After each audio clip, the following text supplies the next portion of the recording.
Crisis VGR news కు స్వాగతం.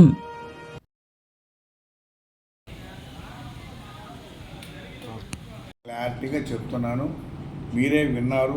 Press మీట్లో అపోజిషన్ పార్టీ వాళ్ళు, వైసీపీ వాళ్ళు ఏం మాట్లాడారో విన్నారు. ఆ వినిన తర్వాత పై అధికారులు వీళ్ళకి ప్రసంగించారు. వీళ్ళ పని వీళ్ళు చేస్తున్నారు, కానీ నాకు ఎలాంటి సంబంధం లేదు.